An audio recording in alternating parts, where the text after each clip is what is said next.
সারা বাংলাদেশের সকল শিক্ষকগণ রয়েছে কিন্তু এখন আন্দোলনে। শুধু যে বাংলাদেশের ঢাকা জেলার মধ্যে রয়েছে এমনটি নয়, ঢাকা ছাড়া বাকি সকল জেলা, ইউনিয়ন, সকল জায়গায় কিন্তু আজকে আন্দোলন হয়েছে। পাশাপাশি সকল শিক্ষা প্রতিষ্ঠান বন্ধ রয়েছে। এতে শিক্ষকগণের যেমন হয়রানি হচ্ছে, তার পাশাপাশি শিক্ষার্থীগণ এবং তার ছাত্রগণেরও কিন্তু, অর্থাৎ তার অভিভাবকগণেরও কিন্তু এই প্রবলেমগুলো ফেস হচ্ছে। তবে আজকে আমি কথা বলবো ঠিক উল্টো বিষয়টা নিয়ে। গতকাল শিক্ষকগণ সম্পর্কিত আমি একটি ভিডিও আপলোড করেছিলাম, যে ভিডিওতে বলা হয়েছিল এসএসসির পাশের হার কমছে, অথচ শিক্ষকদের বেতন বাড়াতে হবে, যা অযৌক্তিক। এরপরে শিক্ষকগণের মধ্যে অনেকে আমাকে মেসেজ করেছে এবং বলেছে প্রকৃত সত্যবাদী হওয়ার জন্য বা প্রকৃত কথা প্রকাশ করার জন্য। এরপরে আজ সারাদিন আমি তাদের বিষয়ে বেশ কিছু অভিযোগ পেয়েছি ছাত্রগণ থেকে, যে অভিযোগগুলো তোমাদের সাথে শেয়ার করব এবং এই কথাগুলো প্রত্যেকটা ছাত্রের মনের কথা, এবং পাশাপাশি শিক্ষা বোর্ড থেকে তাদের একটি বিষয় বা তাদের অবৈধ কার্যকলাপের একটি বিষয় তোমাদের সামনে তুলে ধরবো, যা হয়তোবা শিক্ষকগণদের আওতাধীনে নাও হতে পারে। এখন আমরা সর্বপ্রথম দেখব আমাদের ছাত্রগণ, অর্থাৎ যার শিক্ষকগণ যাদের পড়াচ্ছে সেই ছাত্রগণ শিক্ষকদের বিরুদ্ধে কি কি অভিযোগ করেছে। সর্বপ্রথম আমরা টোটাল 30 থেকে 35টি শিক্ষা প্রতিষ্ঠানে ঘুরেছি, যা বর্তমান অবস্থায় কন্টিনিউ ছিল। সেই শিক্ষা প্রতিষ্ঠানে ক্লাস হচ্ছিল না। তারপরে আমরা বেশ অনেকগুলো ছাত্রদের সাথে কথা বলেছি।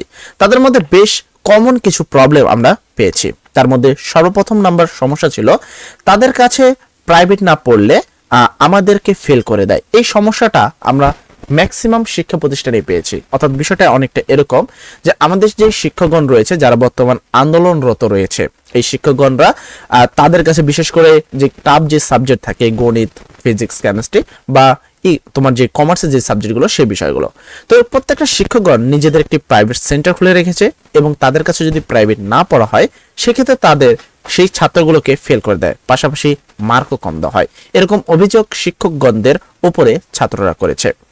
এর পরবর্তী আমরা দ্বিতীয় একটি সমস্যার সম্মুখীন হয়েছে, যা একটু ভিন্ন রকম ছিল। এসএসসি 2025 এবং বর্তমান এসএসসি 2026 সাথে এইটা মিল রয়েছে। এসএসসি 2025 কিছু শিক্ষার্থী আমাদের জানিয়েছে যে নির্বাচন পরীক্ষার মার্ক দেন না, তারা ইচ্ছা করেই নির্বাচন পরীক্ষায় আমাদেরকে মার্ক দেন না, অথচ অন্যান্য পরীক্ষায় আমরা সেই জায়গায় মার্ক পাই। অর্থাৎ বিষয়টা তারা চায় আমরা ফেল করি, এরকম বিষয় বা এরকম অভিযোগ শিক্ষকদের উপরে করেছেন।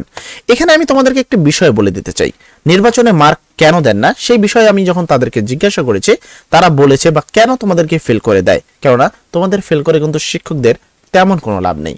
সেক্ষেত্রে আমরা তাদের থেকে যতটুকু জানতে পেরেছি, যেন আমাদের থেকে জরিমানার নামে বিপুল টাকা নিতে পারে, এরকম অভিযোগ ছাত্ররা তাদের উপরে করেছে।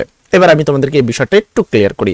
যখন আমি তাদেরকে এই বিষয়টা নিয়ে বলেছি, দেখো তারা বলেছে আমরা অন্যান্য পরীক্ষায় যদি ফেল যাই একটা কি দুইটা সাবজেক্টে, কিন্তু নির্বাচন পরীক্ষায় আমাদের ম্যাক্সিমাম ছাত্রছাত্রী এমন হয়েছে আমাদের 1 থেকে শুরু করে সকল ছাত্রছাত্রী ফেল করেছে। এর বিশেষ কারণ হলো বিপুল পরিমাণে জরিমানা।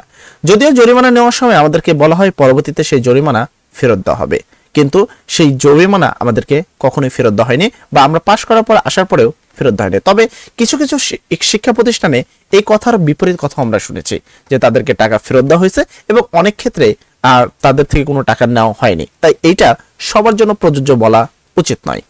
অন্যদিকে যদি কথা বলি, নির্বাচনের পরপরই তাদেরকে একটা জটিল বিষয় দিয়ে পার করতে হয়, সেটা কোচিং পড়তে না চাইলেও তাদেরকে টাকা দিতে হবে বা কোচিং করতে হবে অথবা টাকা দিতে হবে। অর্থাৎ কোচিং তাদেরকে বাধ্যতামূলক করা হয়েছে, যদিও সরকারি নীতি অনুসারে তাদের কোচিং বাধ্যতামূলক নয় এবং কোনো শিক্ষকগণ কোনো প্রাইভেট বা কোচিং করাতে পারবেন না।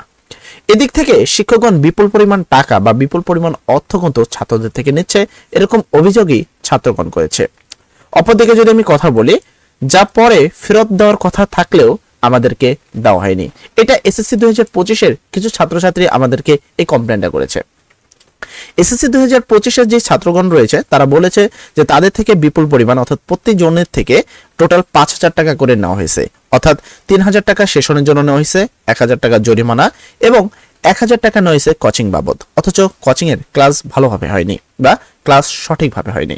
কিন্তু যখন তারা এসএসসিতে পাশ করলো, কিন্তু তার পরবর্তীতে এক দল গিয়েছিল তাদের থেকে টাকা ফেরত নিতে, কিন্তু শিক্ষকগণ তাদেরকে সেই টাকা ফেরত দেয়নি।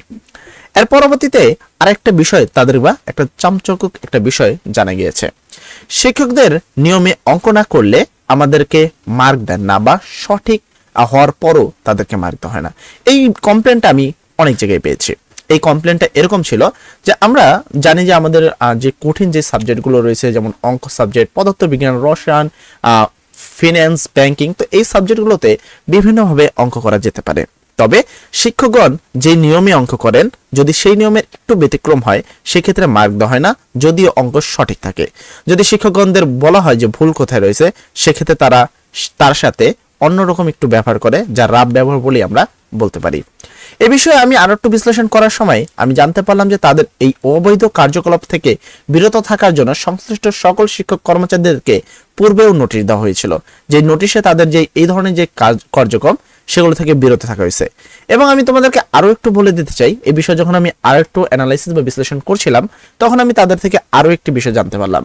বিগত 2023 সালে এবং 2024 সালে, বিশেষ করে 2023 এর কথা বলবো, বিগত 2023 সালে 544 জন শিক্ষককে বিনা কারণে নিয়োগ দেওয়া হয়েছে এবং প্রধান শিক্ষক এই নিয়োগগুলো দিয়েছেন, যা সম্পূর্ণভাবেই অবৈধ ছিল। অর্থাৎ কিছু কিছু কাজ রয়েছে যা আমাদের শিক্ষকগণ এখনো অবৈধ করছে। বিশেষ করে আমি এই 6টা কথা বলবো, যে 6টা কথা টোটাল প্রত্যেকটা শিক্ষার্থীর মনের কথা। আমি চাই শিক্ষকদের এই বিষয়গুলো বিষয়ে সতর্ক থাকা উচিত, কেননা আপনারা অবশ্যই আপনাদের যে প্রাপ্তি, আপনাদের বর্তমান আপনারা চাচ্ছেন যে আপনাদের যে বেতনটা, বেতন বলতে আসলে এখানে বোঝানো হচ্ছে বাসা ভাড়াটা, যেটা আপনাদের বর্তমান আছে 1000 টাকা, আই হোপ, ঠিক আছে, আমার যতটুকু সর্বশেষ জানা সেটা হলো 1000 টাকা রয়েছে। যদিও কথা আপনাদের ঠিকই রয়েছে, 1000 টাকা একটি বাসা ভাড়ার জন্য এনাফ নয়। বর্তমান শহর অঞ্চলের যদি কথা বলি, সেক্ষেত্রে বাসা ভাড়া প্রায় 5 থেকে 9000 টাকার মধ্যে হয়ে থাকে, এবং গ্রাম অঞ্চলের কথা বললেও 3 থেকে 5000 টাকার মধ্যে বাসা ভাড়া হয়ে থাকে। সেক্ষেত্রে 1000 টাকা খুবই নগণ্য একটি টাকা। পাশাপাশি স্বাস্থ্যের দিক দিয়ে যদি কথা বলি, সেদিক দিয়েও আপনাদের টাকা কম। তবে 12,500 টাকা আপনার মেন বেতন থাকলেও প্রতি বছরে সেটা বাড়ানো হয়। বিশেষ করে জুলাই মাসে আমরা এসএসসি 2025-এও দেখেছি আপনাদের বেতন কিছু পরিমাণ বৃদ্ধি করা হচ্ছে। সেটা একটা প্যাটার্নে করা হয়, সরকারের একটি প্যাটার্ন রয়েছে, সেই প্যাটার্নে এই জিনিসটা করা হচ্ছে। এখন আপনাদের দাবি অবশ্যই সঠিক, আমি এমন বলবো না যে আপনাদের দাবি সঠিক নয়। তবে আমরা ছাত্রদের থেকে যে 6টি সমস্যা পেয়েছি, আশা করি এই 6টি সমস্যা অবশ্যই আপনারা আর কখনোই করবেন না, বা এই 6টি সমস্যা সমাধান করার চেষ্টা করবেন। প্রত্যেকটা সন্তান আপনাদের, প্রত্যেকটা মানুষ আপনাদের, এরা বড় হলে আপনাদের শ্রদ্ধা করবে, আপনাদের সম্মান করবে, এবং অবশ্যই আপনাদেরও আপনাদের সম্মানের জায়গা ঠিক রাখা উচিত। যদি এইভাবে তাদের থেকে অবৈধভাবে টাকা নেন, ভবিষ্যতে তাদের দেখা হলে অবশ্যই আপনাকে সালামের থেকে অন্য ধরনের কথাই বেশি বলবেন।